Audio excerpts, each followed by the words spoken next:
Beliau membuat satu artikel dengan judul, "Menunggu Keberpihakan Pemerintah pada Perguruan Swasta". Dinas Pendidikan Provinsi pun visi misinya juga isinya memberikan pendidikan yang adil dan merata. Adilnya di mana? Meratanya di mana? Hello global people, welcome to Gpod. Let's bring it on. Semangat pagi global people, jumpa lagi dengan saya Miss Dilia di podcastnya Anak-anak IT. Kita bakalan kupas habis semuanya tentang pendidikan IT, millennial IT, dan apapun yang lagi ngehits di dunia IT dan juga tentunya di dunia pendidikan. Nah, hari ini di episode kali ini Miss Dilia bakalan paparin nih tentang dunia pendidikan dan juga tentang IT tentunya, dan apa sih, di mana sih masa depan kita. Nah, sejak pemerintah menghapuskan Direktorat Sekolah Swasta pada Kementerian Pendidikan dan Kebudayaan, perhatian pemerintah terlihat kepada sekolah swasta itu semakin jauh dari harapan. Dan tentunya keputusan ini secara substansi itu benar juga bahwa sudah tugas pemerintah yang tidak bersifat mendikotomi pendidikan yang diselenggarakan pemerintah ataupun di masyarakat. Namun pada pelaksanaannya kini sekolah swasta itu semakin banyak yang terpinggirkan. Nah, global people, pada episode kali ini kita akan membincangkan dunia pendidikan di Bali. Bagaimana sih cara kita menarik benang merah antara sekolah negeri dan sekolah swasta tentunya. Dan tentunya jangan stop video ini, tetap stay tune, tetap nonton, bakalan ada hal yang sangat menarik untuk didiskusikan. Oke, dan kali ini kita kedatangan guest star kita, dua sosok yang sangat luar biasa dan tentunya tidak kalah eksis dan terkenalnya di dunia perfilman. Nah, perfilman pendidikan tentunya Pak ya. Yang pertama adalah dari Ketua Umum Pengurus Yayasan Pendidikan Harapan Nusantara, Bapak Dr. Andes Iketut Kila MM, dan selaku praktisi dan juga pengamat di dunia pendidikan. Selamat datang Bapak di Globality Podcast. Selamat datang. Dan yang kedua adalah Bapak I Gusti Sukadana, pengurus BMPS Badung dan juga Kepala SMK PGRI 2 Badung. Dan Sapunapi Gatra Pak Gusti. Sehat? Sehat. Semangat. Tetap semangat. Oke Pak, pembicaraan kita nih di hari ini. Kita kan temanya menarik benang merah antara negeri dan swasta. Ternyata ada benang merah Pak. Oke, untung nggak ada benang tridatu Pak ya. Benang merahnya udah buat stres kita. Apa kabar ada benang tridatu nanti? Tridatunya ada di sini. Iya, ada tridatu di sini. Oke. Nah, yang pertama Pak, bagaimana Pak perbedaan sistem pendidikan dari input, proses dan output dari sekolah swasta jika kita bandingkan nih dengan sekolah negeri? Mungkin oke, Pak Gusti dulu. Oh gitu, iya. Baik, terima kasih. Kami telah diundang di tempat yang luar biasa. Saya bangga, apresiasi. Ini kegiatan anak-anak muda yang perlu disupport dan didukung penuh untuk kemajuan anak-anak bangsa semuanya.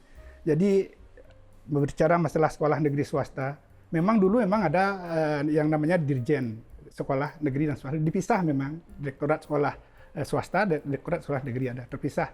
Dirjennya pun ada berdiri sendiri. Nah, seiring berjalannya waktu, pemerintah pusat tidak menginginkan adanya dikotomi antara negeri swasta, sehingga Direktorat Sekolah Swasta dihapus yang dulu ada di Cipete, di Jalan Fatmawati di Cipete. Itu dihapus sehingga dijadikan satu lah yang sekarang ini sudah tidak membedakan lagi. Itu untuk pusat. Saya katakan untuk yang di pusat itu sudah memang tidak pernah membedakan antara sekolah negeri dan swasta. Terbukti saat ini sekolah-sekolah yang ingin maju oleh pemerintah pusat itu disupport penuh. Bantuan pun diberikan bantuan yang sama, baik negeri maupun swasta, dan nilainya pun sama. Apakah itu bantuan sarana-prasarana, peralatan, termasuk dana BOS. Dana BOS itu sudah lama sekali, itu sudah sejak dihapusnya itu di Direktorat Sekolah Swasta itu sudah disamakan nilainya. Sehingga dengan demikian sekolah-sekolah swasta itu bisa bernapas lega, dalam artian bisa menekan biaya pendidikan anak-anak yang bersekolah di sekolah swasta. Sehingga demikian diharapkan nanti antara negeri swasta. Yang membedakan nanti kan akreditasinya. Akreditasi yang membedakan antara sekolah negeri dan swasta. Kalau sama akreditasinya A, baik negeri maupun swasta, mereka bisa pindah, itu bisa statusnya sama karena sudah dinilai setara dia. Tapi kalau misalnya beda, ya itu yang tidak boleh. Nah, terkait dengan kondisi sekarang kita di Bali, dengan tanda kutip mohon maaf ini di Bali belum bisa, masih ada perbedaan. Terus terang apa penyebabnya, inilah hari ini kita akan mendirikan jalan keluarnya. Mudah-mudahan nanti yang memegang kepentingan yang memegang orang yang bertanggung jawab di Bali itu nanti bisa mengikuti yang di pusat. Minimal tidak ada dikotomi lah. Salah satu SPP anak-anak, dana pendamping bos yang sering sudah saya suarakan dari dulu itu, tolonglah diperhatikan untuk sekolah swasta sehingga mereka yang bersekolah swasta bisa tertekan dia di bayar SPP-nya sehingga mereka lari ke sana. Tapi jangan lupa juga sekolah swasta untuk bisa mendapatkan siswa kan harus jaga kualitas. Kualitasnya itu yang utama. Bagaimana cara menjaga kualitas? Satu, yang pertama saya inginkan guru-gurunya minimal selalu di-upgrade, di-upskilling kemampuannya, di-upgrade untuk yang guru yang mengajar normatif adaptif, sedangkan yang guru produktifnya harus di-upskilling. Jadi keterampilan skillnya itu harus dilatih. Nah, bagaimana guru kalau memang skillnya tidak bagus bisa mengajar anak-anak kita? Kan tidak bisa. Itu yang ingin saya garis bawahi. Sehingga kita tidak hanya menuntut perhatian pemerintah agar memberikan bantuan, tapi kita juga harus memperbaiki kualitas pendidikan kita. Ini yang mesti harus kita gaungkan di Bali sehingga sama-sama berjalan. Pemerintah pusat, pemerintah daerah memperhatikan sekolah swasta, kita juga harus memperhatikan pemerintah, membantu. Kalau sudah dibantu, tolong tunjukkan, oh ini loh prestasi saya, agar bantuan dari pemerintah saya bisa meningkatkan prestasi sekolah saya. Intinya apa? Bagaimana caranya kita di sekolah-sekolah swasta itu untuk bisa menjadikan lulusan kita menjadi lulusan yang unggul. Sekarang kan sudah ada SMK pusat unggulan, termasuk kami bersyukur yang angkatan pertama untuk Badung, kita di sekolah kami Pri 2 Badung kan sudah ditetapkan sebagai SMK pusat keunggulan. Nah, ini yang membuat saya tetap maju sehingga jumlah siswa di tahun ke tahun kan tetap ajeg. Kita hanya menerimanya 200, minimal 150, maksimal 200. Lebih itu tidak bisa. Karena kelas kita segitu. Kalau dipaksakan pasti mutunya akan turun. Nah, bagaimana dengan negeri? Nah, kemarin saya pernah menyampaikan sekolah swasta ada di simpangkan rel kereta api. Itu kan bahaya sekali. Artinya apa saya katakan seperti itu? Kalau misalnya pemerintah daerah yang memiliki sekolah negeri, kalau sudah penuh kotanya itu, tolong dong palang pintu kereta apinya ditutup. Jangan kami tidak nerobos, ditabrak, kan habis sekolah swasta. Ditutup dulu, oh udah penuh negeri tutup, sehingga ada peluang untuk sekolah swasta. Sudahkah ini dilakukan? Belum. Belum, di Bali belum, saya katakan belum. Kenapa?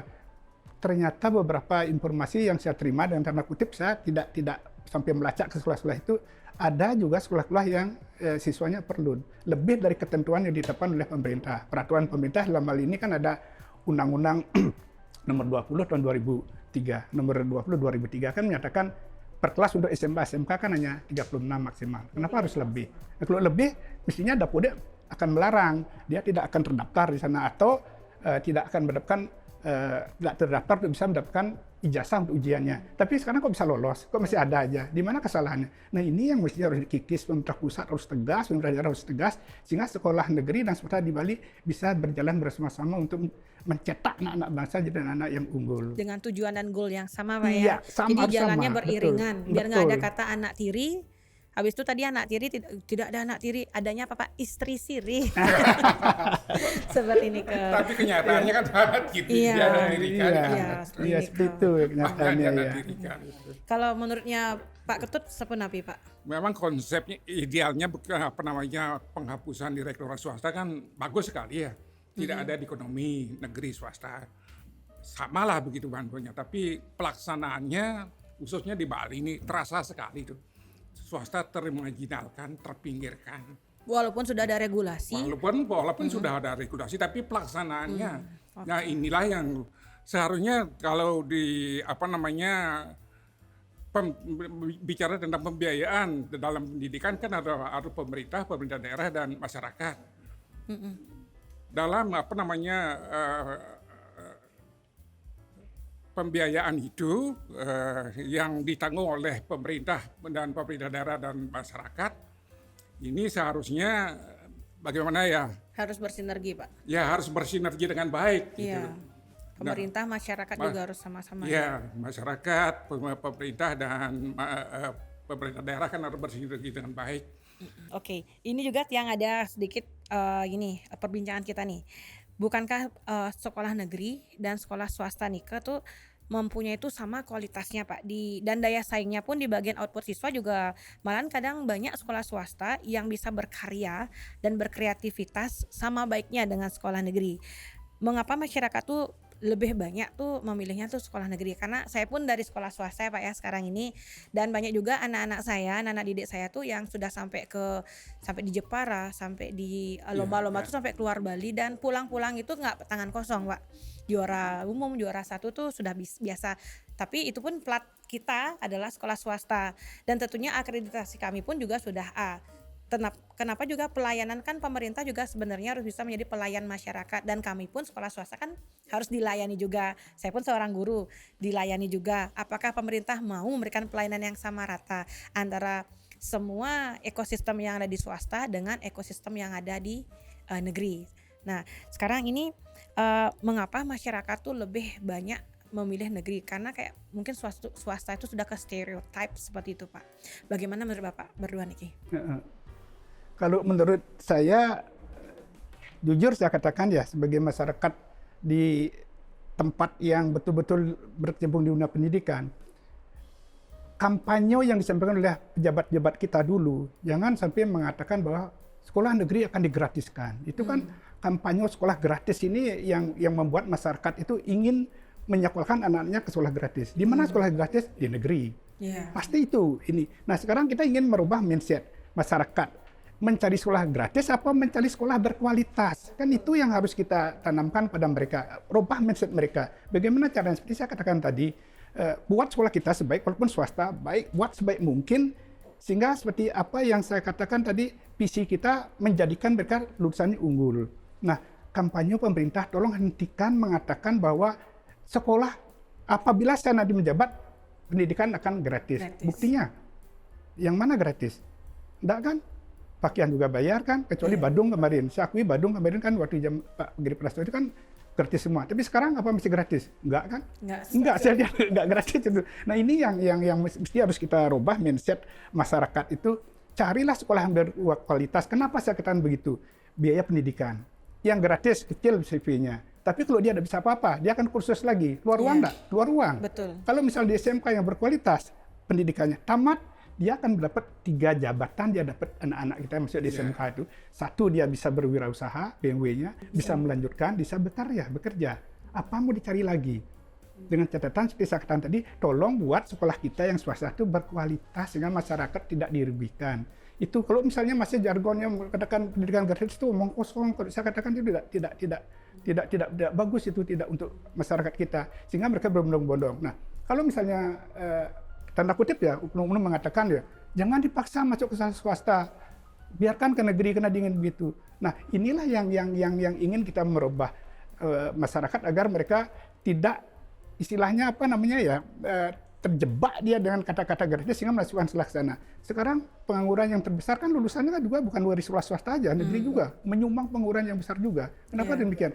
Tidak punya skill, tidak punya keterampilan. Betul. Terus akhirnya mereka menjadi membebani masyarakat. Nah, tujuan kita sekarang sesuai dengan visi misi pendidikan di pusat, memberikan pendidikan yang adil dan merata. Gubernur kita juga punya misi Satkerti Loko Bali-nya itu juga kan salah satunya memberikan pendidikan yang adil dan merata. Dinas Pendidikan Provinsi pun visi misinya juga isinya memberikan pendidikan yang adil dan merata. Adilnya di mana? Meratanya di mana? Sudahkah itu dilakukan? Kan mestinya bertanggung jawab loh membuat visi dan misi. Sudah tidak dilakukan, kalau tidak refleksi lagi ke belakang. Oh, saya belum melaksanakan ini, mari kita berikan pendidikan yang adil dan merata pada masyarakat kita. Kalau itu dilakukan, Bali itu pasti hebat. Saya yakin. Kenapa? Pejabat-pejabat yang duduk sekarang itu dari pendidikan. Bukan dari lain. Ya, Pak, ya. Dia bisa menjabat jadi gubernur, bisa jadi kepala dinas, jadi bupati. Itu karena pendidikan. Kalau dia tidak ke sekolah, mungkin dia jadi gubernur. Tidak mungkin jadi petani. Ini sekarang diperhatikan pendidikannya itu dinomorsatukan di Bali sesuai dengan visi misi pada waktu kampanye dulu. Kalau itu terjadi di Bali, saya yakin Bali itu tidak kalah dengan daerah-daerah lain. Sehingga nanti Bali di samping juga sebagai destinasi pariwisata, juga destinasi untuk dunia pendidikan dan kebudayaan kita. Itu pasti bagus nantinya. Tadi juga dapat Bapak mention kalau misalnya sekolah gratis. Dan tentunya kita tahu tidak mungkin ada sekolah gratis walaupun negeri memang terlihat masyarakat bayarnya sedikit ataupun gratis. Tetapi kan operasional, pembayaran guru juga kan dananya juga dari pemerintah. Betul. Dan apa bedanya dengan sekolah swasta lainnya? Dengan anak-anak kami di swasta kan juga sama-sama anak bangsa. Kenapa juga tidak diberikan subsidi yang sama dengan yang negeri kan Pak? Nah, dan menindaklanjuti Nike, dan juga saya juga dapat baca artikel kemarin Pak dari Bapak Syabar Suwardiman. Beliau adalah Bapak Sekretaris BMPS di Kota Bogor. Dan saya baca itu di Kompasiana di hari Kamis 3 Februari 2022. Beliau membuat satu artikel dengan judul menunggu keberpihakan pemerintah pada perguruan swasta seperti ini. Jadi bukan cuma kita yang ada di Bali ternyata yang bingung mencari benang merahnya kemana-mana. Ternyata sampai di Bogor juga, di Jawa juga. Saya juga baca beberapa artikel, ternyata bukan cuma di Bali aja kita concern tentang nih red cottonnya ini loh, red stringnya kemana-mana. Dan benang merah pertama yang mereka yang beliau dapatkan tuh adalah satu, pemerintah seharusnya melihat swasta sebagai institusi yang membantu di bidang pendidikan yang diamanatkan konstitusi dan artinya menghemat banyak dari dana APBN tentunya. Dan apakah Bapak setuju dengan statement itu, dan mengapa kira-kira pemerintah itu tidak bisa melihat hal seperti ini, Pak? Apakah kacamatanya kurang atau bagaimana Pak? Silakan Pak. Ya, Pak, bukannya kalau dihemat pemerintah kan senang Pak ya? Sebenarnya seperti itu. Kalau misalnya pemerintah mau seperti saya katakan tadi itu, perhatikanlah semuanya merata. Di Undang-Undang Dasar sudah menyatakan bahwa pendidikan itu adalah tanggung jawab negara, kan semuanya sudah ada di undang-undang. Sekarang tinggal kebijakan dari pemerintah kita di daerah. Kalau di pusat sudah menyatakan seperti itu, terus di daerah bisa enggak meneruskan ke masyarakat. Toh juga yang masuk di swasta maupun yang di negeri itu kan masyarakat mereka sendiri juga, yang mendukung juga. Nah, satu contoh kemarin juga saya pernah ungkap, anak-anak kita yang masuk di negeri diberikan subsidi, khususnya SMA SMK kan dari pemerintah daerah. Apakah sekarang masih diberikan? Saya kurang tahu. Yang dulu tahun-tahun kemarin tetap diberikan, dana pendamping bos daerah itu diberikan.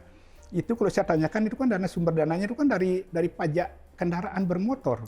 Dari pajak kendaraan bermotor, pajak bumi kendaraan bermotor itu menurut tanda kutip teman kita yang ada di anggota dewan yang menyampaikan kemarin itu.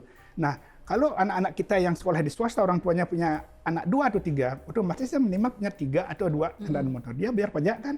Nah, kalau pajaknya itu dipakai untuk biaya anak-anak yang masuk di sekolah negeri, berarti kan kita yang membiayai dia masuk sekolah negeri, sementara kita tidak dapat apa-apa. Secara tidak langsung Secara tidak langsung. Nah, ini mestinya harus dipikirkan secara matang oleh pejabat kita yang berwenang. Mudah-mudahan nanti dengan adanya kegiatan-kegiatan ini tergelitik beliau. Bukan karena tergelitik karena ingin terpilih lagi untuk menjabat lagi, tapi tergelitik untuk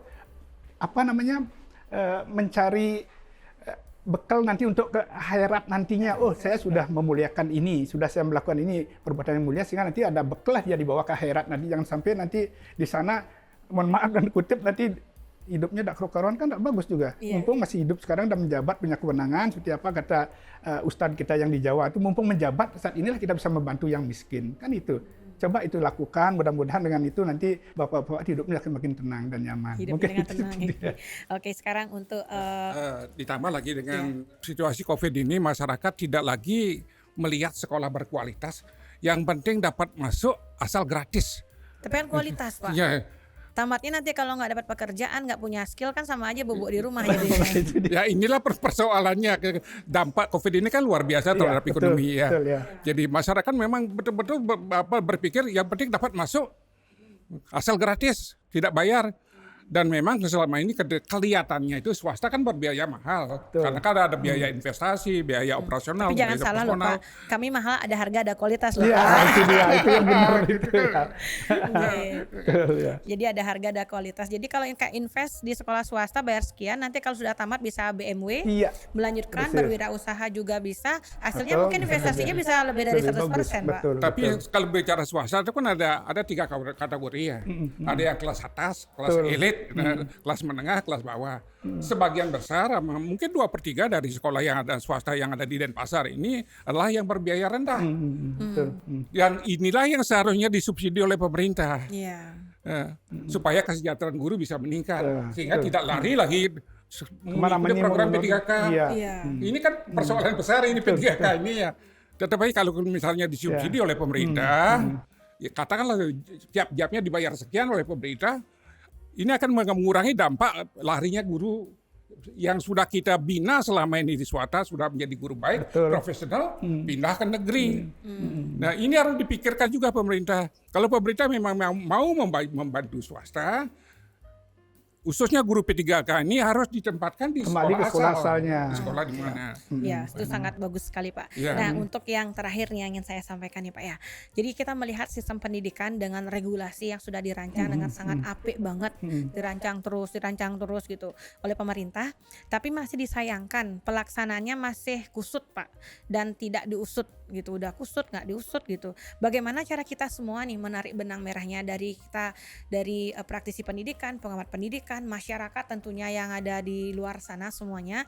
Oke, untuk menarik benang merah dari sekolah swasta dan sekolah negeri itu, dan apa sebenarnya benang merahnya yang ada di sini itu Pak? Kan ada benang merah itu kan berupa apa? Apa benang merahnya dan bagaimana sebaiknya cara kita menyikapi benang merah ini?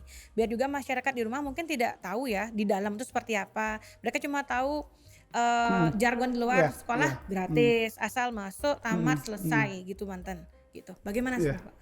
Mungkin pemerintah daerah ya, dalam hal ini kutip ya Dinas Pendidikan mungkin ya harus sering-sering menonton tayangan episode Merdeka Belajar.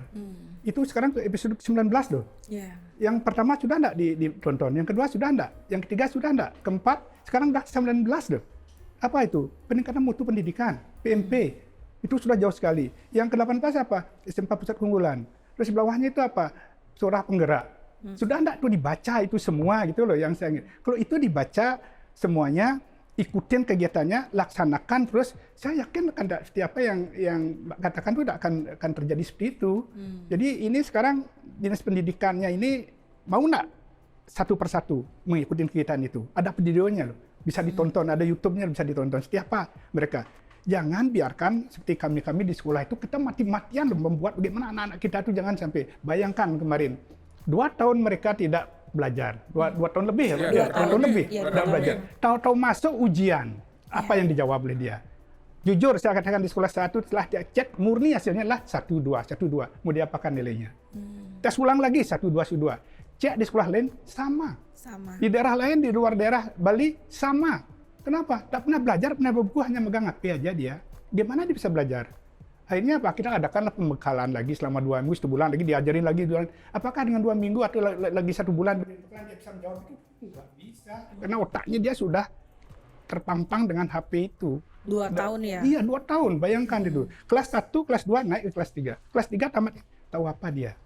Nah ini, coba mari kita bersama-sama dengan tanda kutip dengan hormat saya meminta dari BMPS Badung itu marilah bapak-bapak pejabat-pejabat yang berkepentingan sekarang utamakan pendidikan kita dulu. Ini dulu yang mesti harus dinomorsatukan dulu, masalah kesehatan nomor 2. Memang betul kalau tidak sehat tidak udah masuk, tapi tanpa pendidikan siapa yang bisa memberikan kesehatan ini? Harus pendidikan diutamakan dulu.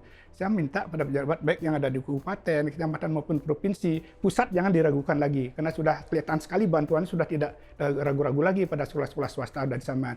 Di daerah ini yang kita minta untuk bisa untuk merubah mindset bapak-bapak itu agar betul-betul memperhatikan pendidikan, ikuti episode-episode yang diberikan oleh Dinas Pendidikan, oleh Kementerian Pendidikan, Kebudayaan, Riset dan Teknologi itu apa sih yang diberikan, tugas-tugasnya bagi kami terus terang sampai saat ini.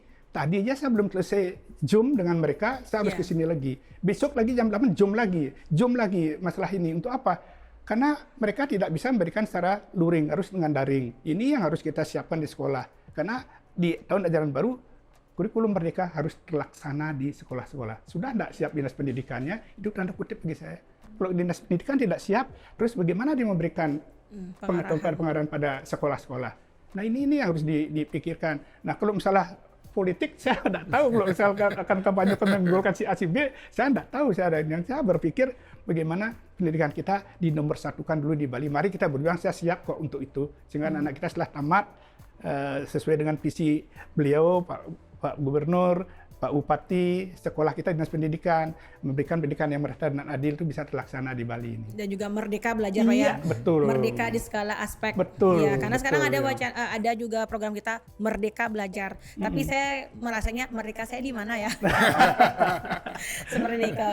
Jadi sebenarnya kalau kita bisa bilang menarik benang merah tuh sebetulnya dari pembicaraan kita dari tadi itu Pak sebenarnya nggak susah Pak ya? Sebenarnya tidak enggak. susah. Tapi ada yang sangat hilang ini dalam 2 tahun terakhir ini. karakter itu. Iya. Betul. Kalau dulu ketemu siswa sebelum COVID pasti dia Om Hormat. Swastiastu. Betul. Sekarang acuh mereka. Cuek dia. Tidak peduli siapa itu. Nggak tahu, nggak pernah Ini yang ketemu. paling dominan sekali, yang paling Betul, ya. penting sekali, yang sangat dirasakan. Ya, ya. Dan kalau saya lihat memang khususnya di Bali ini belum ada pemerintah yang sangat serius untuk mengurusi pendidikan. Belum ada yang mengagendakan misalnya mengirim peserta didiknya ke luar negeri untuk mengikuti program S3 untuk mengurusi pemerintahan selanjutnya, kan belum ada. Belum. Seperti Godfather kita, Soekarno. Ya, Godfather. Ya, Godfather kita dulu sudah ada program itu. Sekarang kan tidak ada yang sangat serius mengurusi hal ini.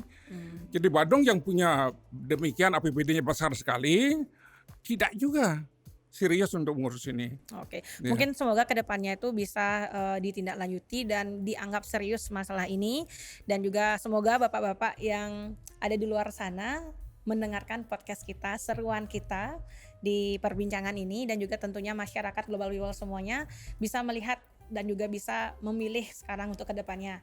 Kita jadi untuk kedepannya itu kan skill masa depan anak bangsa itu yang paling utama tentunya. Bukan cuma kita mau gratis dan juga tidak bayar, tapi skill juga kualitas juga harus diperhatikan, itu jadi poin utamanya.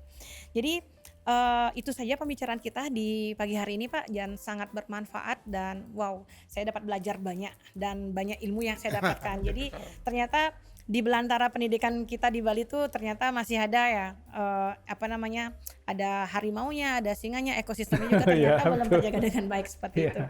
Oke, Global People, I think itu saja pembicaraan kita, bincang-bincang kita dengan Bapak Gusti dan juga Bapak Ketut Kila di pertemuan episode kita kali ini. Jadi jangan lupa like, share, dan komen juga. Dan juga tentunya tetap pantengin di channel Globality TV, dan juga silakan follow Instagram kita Globality Podcast. Oke guys, itu aja untuk hari ini, dan G-Pod, let's bring it on.